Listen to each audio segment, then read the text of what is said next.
गङ्गातरङ्गरमणीयजटाकलापं गौरीनिरन्तरविभूषितवामभागं नारायणप्रियमनङ्गमदापहारं वाराणसीपुरपतिं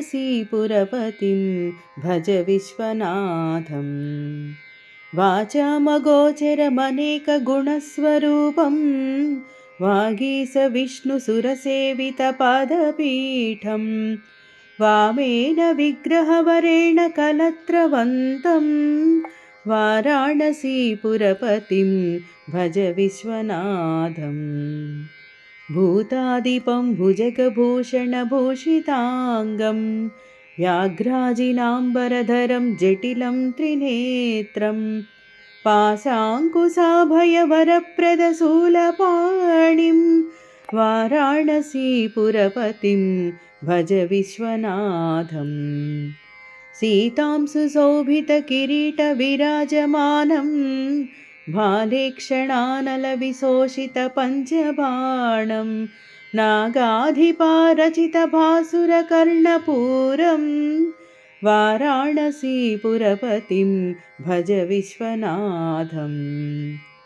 पञ्चाननं दुरितमत्तमतङ्गजानां नागान्तकां दनुजपुङ्गवपन्नगानां दावानलं मरणशोकजराटवीनां वाराणसीपुरपतिं भज विश्वनाथं। तेजोमयं सगुणनिर्गुणमद्वितीयं आनन्दकन्दमपराजितमप्रमेयं नागात्मकं सकलनिष्कळमात्मरूपं वाराणसीपुरपतिं भज विश्वनाथम्।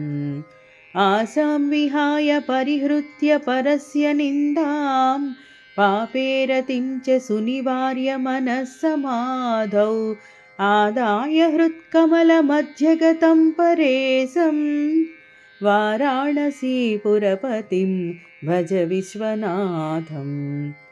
रागादिदोषरहितं स्वजनानुरागं वैराग्यशान्तिनिलयं गिरिजासहायं माधुर्यैधैर्यसुभगं गरलाभिरामं वाराणसीपुरपतिं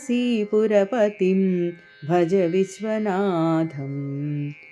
वाराणसीपुरपते स्तवनं शिवस्य व्याख्यातमष्टकमिदं पठते मनुष्या विद्यां श्रियं विपुलसौख्यमनन्तकीर्तिं सम्प्राप्य देहविलये लभते च मोक्षम्।